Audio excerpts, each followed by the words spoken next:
Hello, and welcome to the Professor Podcast with Ruth and Claire. Each episode, we talk about a particular topic in the life of a professor. We are tenure-track faculty members in the sciences, working at a primarily undergraduate university in California. The purpose of our podcast is reflection, so we bring something we think is working and something we're working on to discuss. Welcome to the Professor Podcast with Ruth and Claire. Hi, I'm Ruth. And I'm Claire. And today we're talking about getting tenure, part 2. But first, Ruth, how was your week? My week. So two things. One is I do want to sort of tell people that we are socially distancing and only doing this on the computer. Because somebody talked to me and they were like, wow, so you guys are still getting together. So Claire's editing music sound abilities are so amazing that maybe we do sound like we're in the same room. But we are not. We're still socially distancing. Thanks for pointing that out. And yeah. Sound is all thanks to Ralph. Oh yes, good job, Ralph. So my week, it's the end at the moment. It's finals week, so that means I'm simultaneously super fed up of everyone and also super nostalgic about everyone. So it's a very confusing time. Yeah, combination. Yeah, so I'm sort of like my class, especially because we've gone through this hellscape of moving online. Mm-hmm. I feel very sentimental about, while also being delighted to not be seeing anyone for a while. So yeah, it's kind of confusing. Mixed emotions. How are you doing? I'm doing pretty well. I wanted to talk about this week. I spent a lot of time thinking about how to do a final exam virtually. And of course there are many methods that have been tried by many people. And one of the things that I thought was fun that I heard about was having slightly different questions for different people so that hopefully there's less incentive for cheating, you know? Because that's kind of just to bring in the lazy person's perspective, as like that's my role on the podcast. What? But like, do you make like 14 different versions? Yeah, of the question? that's a very good question, and I meant to write my exam today, but totally didn't start it. So I may not actually do that. We'll see what happens tomorrow. Yeah, come over to the dark side, Claire. Come over to where the lazy people are. It's awesome. Yeah, that's the thing with this last week, though. Tasks that could take 3 or 4 minutes are taking me hours. I just have zero motivation, which is, I should be able to relate to my students better, but yeah, because they seem to be in the same boat. Yeah, finals week is always a push for everybody. Oh, yeah. So tell me, have you got our lovely quote? Oh, I do. So this is also from my favorite author, Diana Wynne Jones. This is actually from one of her books, which is The Year of the Griffin. Excellent book. Totally into it. And I picked this quote because it's a professor who, I don't know, I feel like he kind of fills the role that maybe is stereotypical about tenured faculty of not really putting in the effort, you know?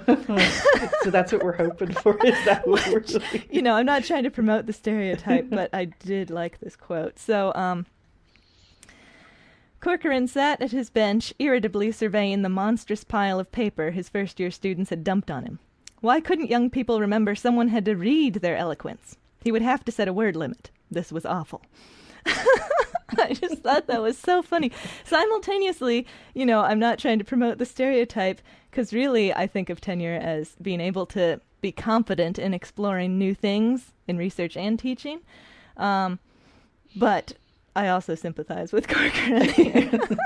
Well, you know, and I, as a lazy person, I went, well, there is a bit of a thing, though, right, about, like, you know, don't assign it unless you can grade it. Do you know what I mean? And think about that part, yeah. Sometimes less is more. It's true. Yeah, and yeah. Did I tell you the story before on the podcast? You have no way of knowing what I'm going to say. What's the story? Well, it was just someone who I was talking to, and like they had a semester where they had a lot of other things going on in their life, and they ended up kind of giving less quizzes and less stuff, you know, and it had no impact on final grades. Interesting. Or like final, and so I think sometimes, you know, that person was saying like you could reduce things by 15%. And it won't actually impact your students. It's a good thing to remember. So, I do think we often feel like we have to do more. Yeah, all the bells and whistles. Yeah. Maybe take off a few bells. Anyway, that analogy, I was like, I'm not committing to that. It's not working. But okay, so we are talking about Getting Tenure Part 2 of Yes. 5,000 potential episodes. So do you want to start with what is working well for you? Sure. So if you haven't heard us talk about tenure before, we're both planning to go up in the fall, which is very soon, of course. It's so soon. How did it get so soon? Well, that's interesting. I'm going to talk about timing in the working on section. But the going well section, my first thing is having you as a Getting Tenure buddy is really helpful. Because, I mean, so many things, moral support and all that. And also you will send me texts like, oh, I just got student letters. And I say, oh gosh, I should send out a letter requesting student letters. You know, it's really helpful to have a tenure buddy. So, okay, have I told you, for various reasons that we can't go into on the podcast, you and me were not on the same cycle last year. Oh, yeah. And the person who's in charge of rallying everyone had to send me 5 million emails reminding me of things. And this year I was like, hey, don't worry, me and Claire are back on cycle, so you won't have to remind me things so much, because you're always the one keeping the show on the road. So, yes. Well, right now I feel like it's you, so this is good. Yeah, get a tenure buddy or two if you don't have one. Oh, do. Yeah. Do. And the other thing that's going well is doing it bit by bit, you know? Like, I'm not really having a whole tenure day or anything. I'm sure that I will closer to. But right now it's been kind of, oh, good idea to request student input. Let me do that. Okay, did that. Oh, let me ask this one person for a letter. Okay, did that. You know, that kind of little chunks as I think of them, or as you think of them and tell me. Which is, it's very good for keeping it manageable, you know? Totally. And I think, not to be negative, but no matter what happens, it's going to be a big... Totally. You know, at the end. But I think we must be able to mitigate that a bit, right? Yeah. We'll check back in for episode 3. We're doing more now. It didn't help. But right now, let's pretend. Right now, yeah. Yeah. What about you? What's going on for you? Well, for me, the big thing that changed since our last episode was I sort of like put my flag in the moon, or whatever that's called. What is it called? I don't know. That's a cool phrase, though. I think I just made that up. But you know when you like nail your flag or nail the colours to the... Okay, I don't know. I have to edit we'll this. Think of it. But I made my declaration, basically. So we had to email somebody, this poor woman who has to deal with me a lot. But we emailed her and told her that we're going to do it and we're going up. And that was, you know, it kind of... I'll get to that in the working on section, but like it kind of, at least you put it out there. Right. And then it's happening. So it's a good motivator, because everyone will notice if you haven't done it then. That's a good point. You said you would.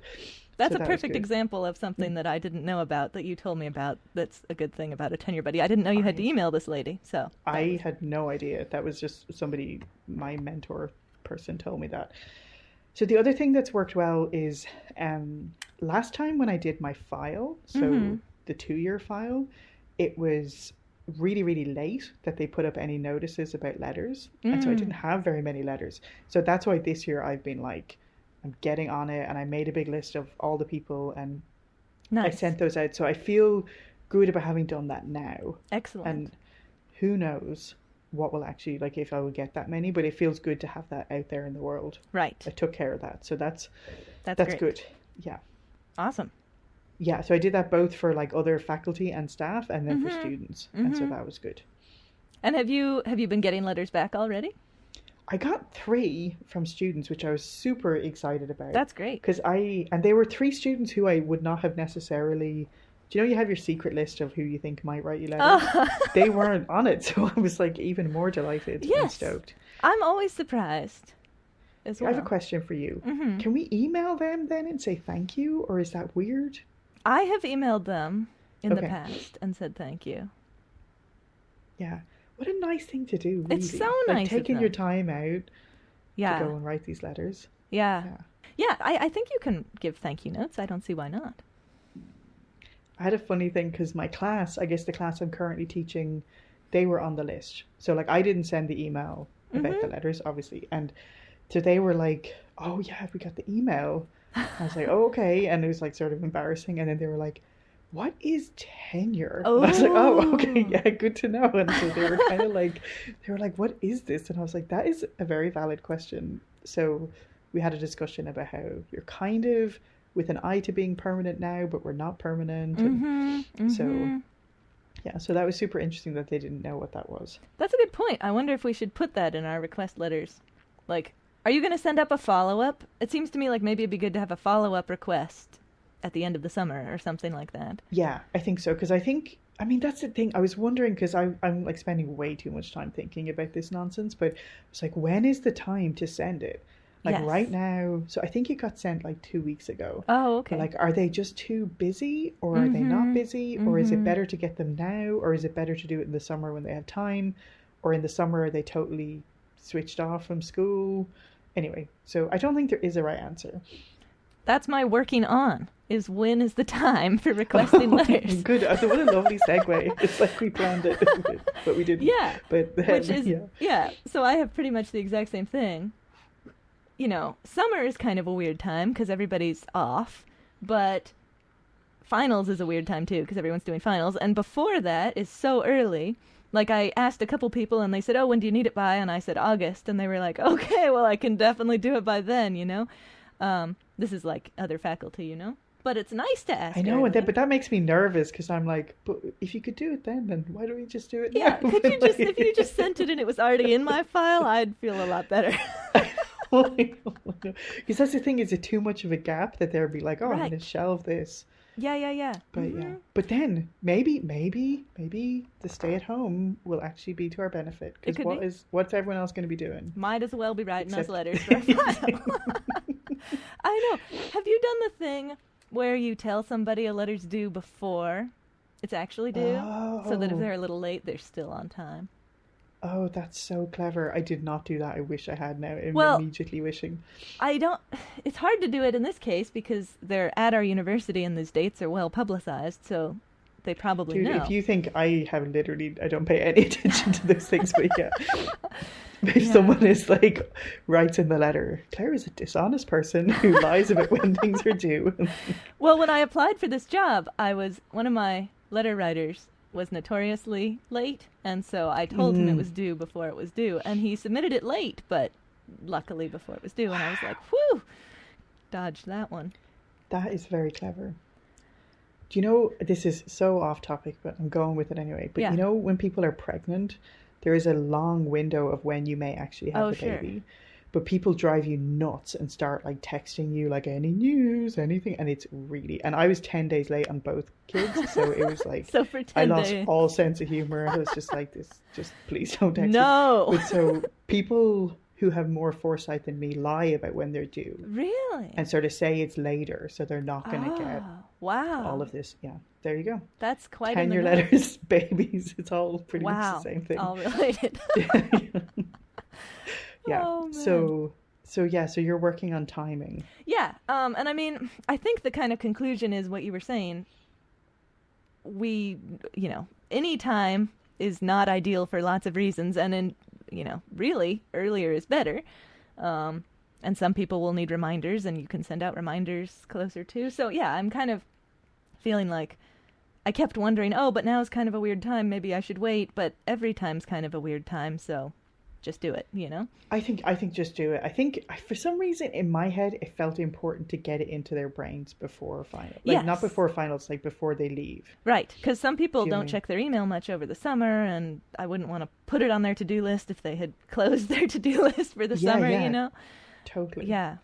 Yeah. And then even timing with all of this stuff is hard, because like the other day I got I have these very narrow delta function fits of productivity that don't last very long, and they're just super short. But I was like, maybe I should start working on the big document you do, file, yeah. And I was like, maybe, and then it's like, is this too early to do that? And I don't know why it would be too early. Yeah, but just finish it. That'd be great. I know. Can you imagine? That's a great idea. But yeah, anyway, so you had a what'd you say, a delta function? It's a fancy physics term. Yeah, it's just because it's such. Life is very chaotic at the moment, like being at home with the kids, and so just these random snatched moments where you're like, they're very absorbed in Harry Potter, and you kind of sneak out your laptop and those audiobooks are giving me a lot of productivity, so I appreciate them even more. But yeah, so I don't know. But I didn't do it. But for a minute I was like, should I just do this thing? But yeah, it's an interesting idea.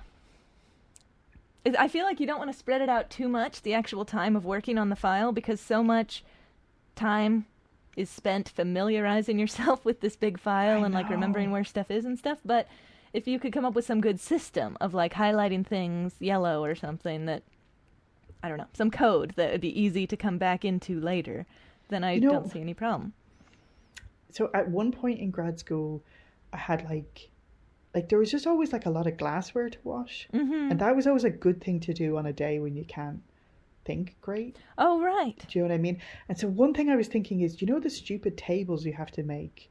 Did you have that in yours? Yeah, where you have to have each class and how many units and So maybe just like I'm trying to kind of almost sort it into busy work. Like what doesn't require the great emotional, like here's my teaching philosophy, like what things are just, I'm going to put this thing in this place sort of thing. And those kind of things, I'm always so glad if I get those out of the way early. Oh yeah, because that's not the kind of business you want to be taking care of the night before it's due. No, and that's the perfect business to take care of in those little snippets of time that you have. Yeah, so that's perfect. As like just a working, what is the word I'm trying to, working style, like I get less productive the closer I get to a deadline. Like I cannot, those people who could stay up all night the night before something was due, I just can't. Yeah, no, I get less and less. So I have to like do it from way far in the distance. Well, it's good to know. Yeah, me and Eric have kind of a good dynamic because he's the exact opposite. And he kind of waits until the last minute. And like the last time we moved house, I planned it for like like a month in advance. And then on the day, I completely fell apart. And like, he said I was like a ghost haunting the move, like just walking from room to room, like wringing my hands. But he just like springs into action on that day. And so it works. Complimentary. It happened with the wedding too. Same thing. The night before I was like, I can't do anything. I can't function. And so he was like writing out all these last minute place settings and stuff. So it's good. It's a good system. That's a good system. But he's not going up for tenure with me, so I don't know what's going to happen. But he always gets dragged into things whether he wants to or not, so maybe he will be doing that stuff. Oh, that's funny. Yeah. All right, so what are you working on? I'm working on all the stuff, but two main things. So one thing is what I told you, I think we discussed this over text, what Brene Brown calls a vulnerability hangover. So like I get these moments where I was like, that's it.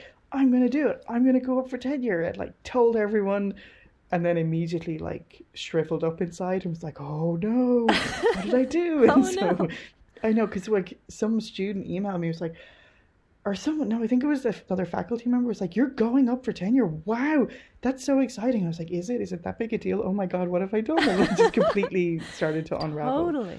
So yeah, I feel a little exposed. Yeah. Kind of putting it out there. Mm-hmm. And then I'm feeling overwhelmed. I'm feeling kind of overwhelmed with, I think we're going to have a future episode on this, and just how jam-packed the summer manages to get. Yeah. Like how it's like this miraculous sort of fairy tale meadow where you put everything. Yeah. Like, I'll work on that in the summer. I'll do this during the summer. Oh, I'm going to be on this committee for the summer. Oh, lo and behold, I have 3 research students for the summer that I didn't intend to have. And just all these things kind of... Totally. I always feel like coming up to the summer, there's a time frame where the summer's far enough away that I'm like, oh, great. I am just going to finish these things, and then I'll be able to do all the normal summer stuff, and it's going to be awesome. And then it gets a little bit closer, and then you start to say, wow, it's getting a little bit packed. Like, I don't actually know if I can get all these things done. And, and then suddenly, you're having a summer episode. Well, it's just like kind of knowing that like the kids are going to be home. Because I think in my head I had planned for this summer doing the tenure stuff. Like I was going to kind of have this system and maybe have a babysitter for a couple of hours, a day or a week, where they would come and then I would go to work and work on the tenure stuff. And that's all over now. So it's suddenly like, where am I going to shoehorn this stuff in? And so I think it's going to be okay. And I actually, like, you are like such a source of awesomeness for this. And having just another person to kind of keep you on track and rally you is huge. Oh, good. But it's just, it feels really overwhelming. Yeah.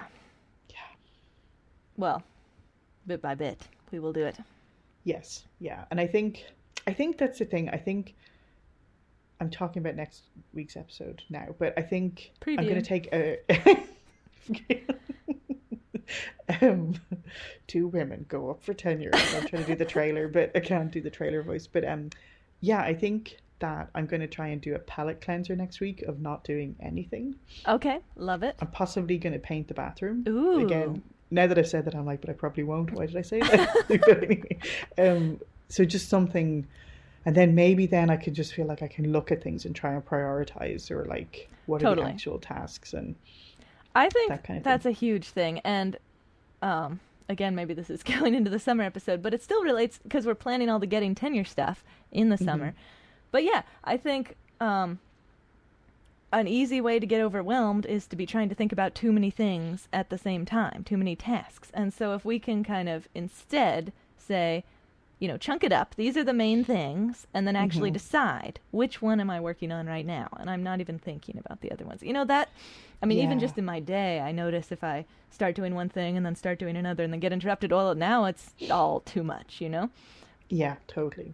So, I don't know. That's going to be my strategy, I think, of am I working on this or not, and trying to be intentional. And I like your identified chunks. Yeah, I think that's helpful.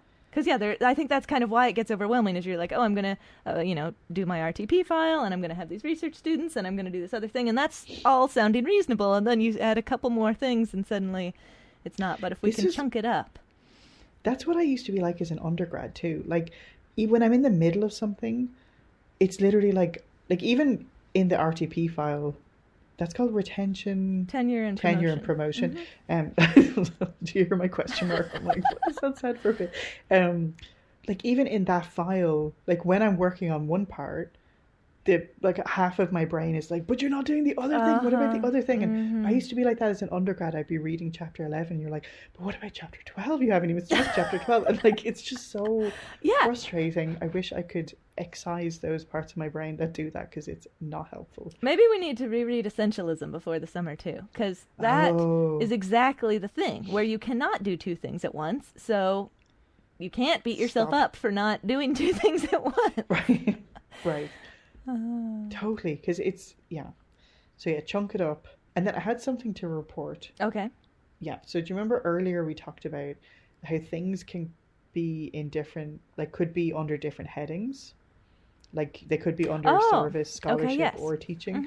And I think from interviewing everybody that I've met basically since then, it seems like whatever, you can just make an argument for whatever. Yes. Like no one is going to be like, well, maybe some people will, but most people won't be like, what are you doing? This should be under the heading of blah, blah, blah. Like, if you can argue why you say that, like why you're putting that there, then that could be okay.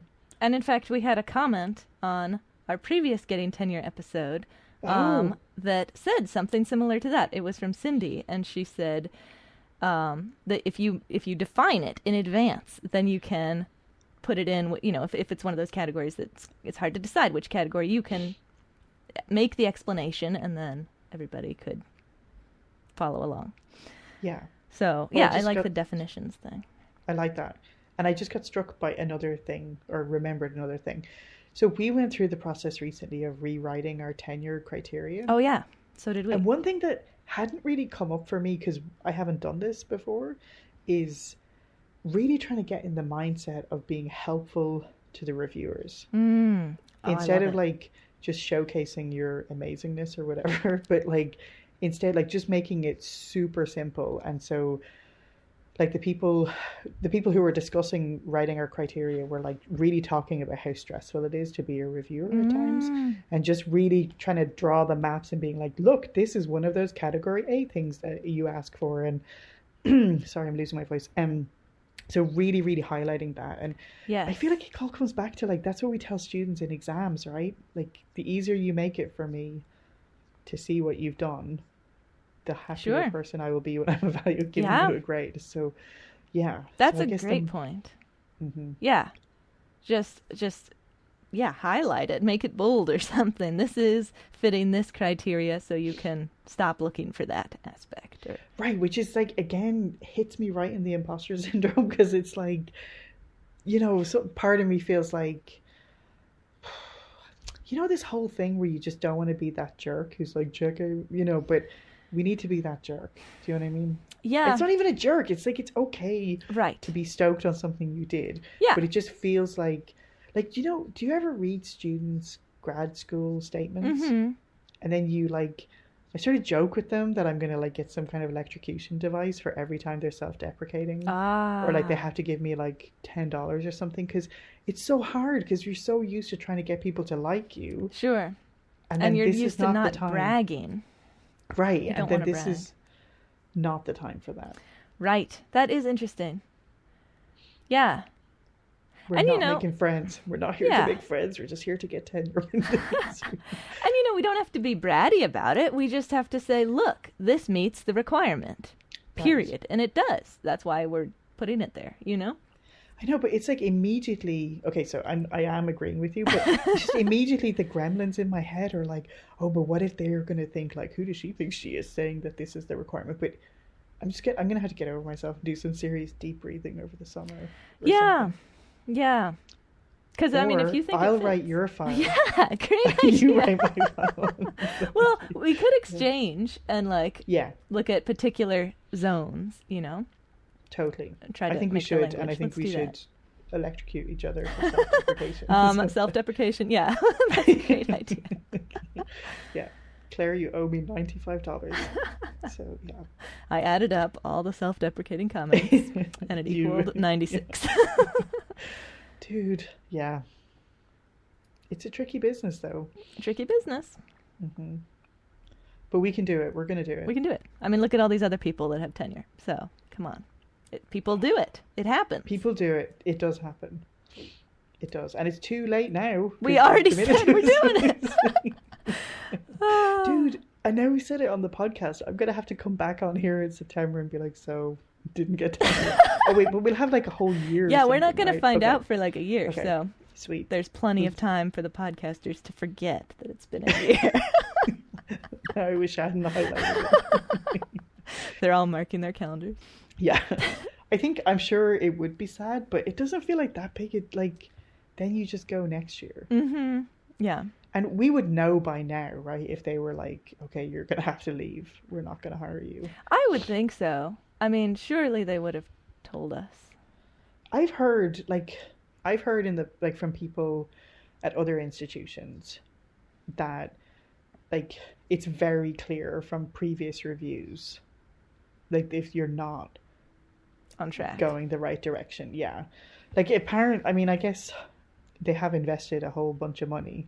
Sure. They want us to be doing what we need to do to get tenure. And that's why we have all the earlier reviews, to make sure that you are on track, and if you're not, to quickly change tracks. So hopefully we've changed the tracks however necessary and are on track now. Yeah, hopefully. Yeah. But I have these fits of bravery. Yeah, fits of bravery. Seize the fits of bravery. I know. I hope they don't get too out of control, but so far they're limited to, okay, I'm going to ask so-and-so for a letter. Those do take fits of bravery. I'm always scared right after I send those emails. I know. But we'll do it. It's going to be great. We'll do it. Yeah. Yeah. And then we'll be cranky old tenured professors who can do whatever we like. Yeah. We should put that in our file. Why do you want tenure? So I can start doing whatever I like. Yes. Well, thank you, Claire. I feel like I wanted to finish on a more determined note, but I'm sort of, this is where we are. Well, tune back for part 3 of getting tenure, probably later in the summer. We're just crying and freaking out. We're like, Claire, why didn't you tell me to do this stuff earlier? And, we'll probably turn on each other. Oh, man. That's probably true. Yeah. Well, thanks so much, Ruth. It was good to think about this and get me back. Yes, it is good, forward. actually. I'm really glad. Yeah. Thanks so much for joining us on the Professor Podcast with Ruth and Claire. We're delighted to have you as a listener, and we would love to hear from you. And if you want to email us, our address is contactprofessorpodcast@gmail.com. We'd love to hear any of your suggestions for future shows or professor quotes that you might want to share with us, or even just things that have come up for you when you were listening to previous episodes. And if you've been enjoying the podcast, we would love if you would spread the word. So the best way to spread word is by telling people you know if you think they should listen to it, or you can leave us a review wherever you listen to your podcasts. Thanks so much for joining us, and we'll see you next time.